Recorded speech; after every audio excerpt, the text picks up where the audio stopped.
কোথায় থেকে মালগুলো আসলো আজও অজানাই রয়ে গেল। জানতে পারি না নৌকায় কারা এই মাল পাঠাইছে, প্রভু কোথায় থেকে আনলো। আমি বাবাজির যেটা দেখছি সেটা আমার দেখে, আমি শুনছি, শোনার কথা বলে লাভ নাই।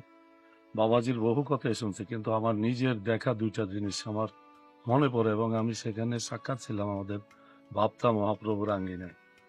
প্রথমটা হলো, বাবাজি একদিন আমাদের শক্তির সঙ্গে কীর্তন চালাইতো মহাপ্রভুর মন্দিরের যে নামযজ্ঞ অনুষ্ঠান হয়।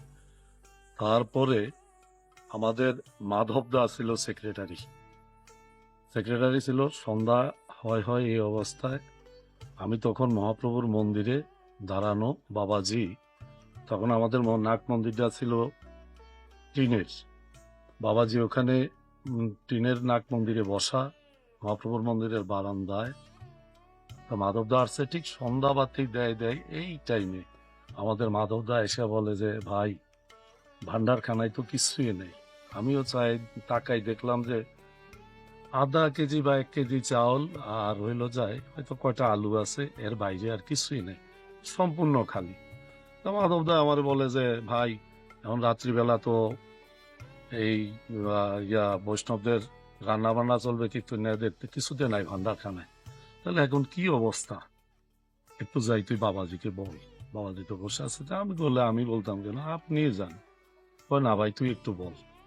তা আমি যাই বাবাজিরে বললাম যে, বাবাজি মাধবদা আসছে, এখন তো সন্ধ্যার রাত্রে রান্না চড়াইবে কীর্তনের, তা এখন তো কিছুই নাই ভান্ডারখানায়, এখন আপনারা জানাইতে বলছে। তো মাধবদা ওখানে দাঁড়াই দিয়েছে দূরে সরে। আমি গেলাম, বাবাজি আমার বলে যে ধ্বনি দিতে বল, ধ্বনি দিতে। আমি আসছি, আয়সা মাধবদার বললাম যে, দাদু বলছে যে ধ্বনি দেওয়ার জন্য। তো আমি ধ্বনি দিলাম মাধবদা সহকারে। ধ্বনি দেওয়ার পরে দিন মাধবদা ওইটুকু বলে চলে গেল, তার দায়িত্ব এইটুকুই শেষ হয়ে গেল। আমি দাঁড়াই আছি, কিছুক্ষণ পরে মানে আধা ঘন্টার ভিতরে একটা লোক কোথায় থেকে আসছে বলতে পারি না, কালো একদম, আমাদের কোনো অজানা, চিনি না, দেখিও না কোনোদিন। আয়সা বলে যে, আপনি কি মহাপ্রভুর মন্দিরে? আমি বললাম যে হ্যাঁ। কয় দেখেন আমাদের কিছু লোক লাগবে।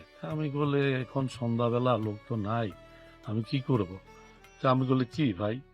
তখন বলে যে, আমি এখান দিয়ে একটা নৌকা আসছে আমাদের মন্দিরের একটু পূর্ব পাশে, কত খাল আছে। সনের দিকে এই ঘটনাটা? এই ঘটনাটা বাবাজি থাকাকালীন, বাবাজি মরছে, বাবাজি দেহ রাখছে আজকে কত বছর, 26 হলে প্রায় 35-40 আগের কথা হবে। আচ্ছা আচ্ছা, হ্যাঁ। তারপরে 35 ট্রলার থেকে আসার 40। পরের ঘটনাটা। তারপরে দিয়ে দেখলাম যে আমাদের বাড়ির অদূরেই মহাপ্রভুর মন্দির থেকে হয়তো 10 মিনিটের পথ, 10-15 মিনিটের, ওখানে একটা খাল আছে। খালে একটা নৌকা আসছে, ভাই অনেক মাল নিয়ে আসছে, আপনাদের অন্তত 10-15 জন লোক দিতে হবে। তা আমি বললাম যে লোক নাই, তাহলে কি করা যায় ভাই? লোক তো কয় না ভাই, লোক দিতে হবে। তা আমি বাবাজি শরণাপন্ন হইলাম যে, বাবাজি দেখি যে বরা নদীর কিছু লোকজন আছে ওই নাট মন্দিরে দাঁড়ানো দূরে।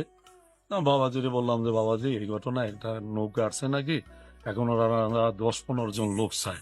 এখন আমি তো লোক দেখি না, আপনি যদি একটু বলতেন তাইলে তো কিছু লোক পাইতাম। কয় কারে বলবো? তা আমি বললো ওই যে ওখানে 5-6 জন লোক দাঁড়ায় আছে।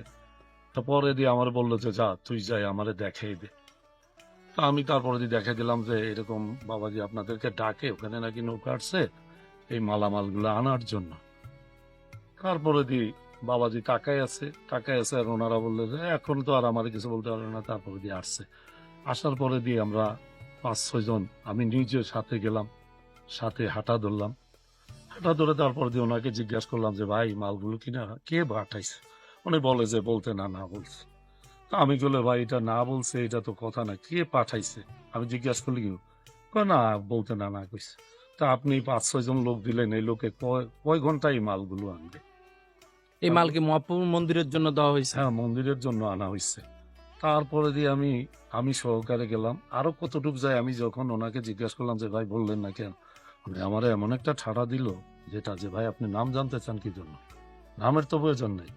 তারপরে দিয়ে আমি আর চুপ করে রইলাম। তারপরে দিয়ে মাল আনলো, প্রায় আধা ঘন্টা 1.5 ঘন্টা লাগবে এই মালগুলো মহাপ্রভুর মন্দিরে আনতে। ওখান থেকে আনার পরে আমাদের ভান্ডারখানা দিব্য ভরে গেল। কি অলৌকিক, ভাষায় ব্যক্ত করা যায়। সব ভরে গেল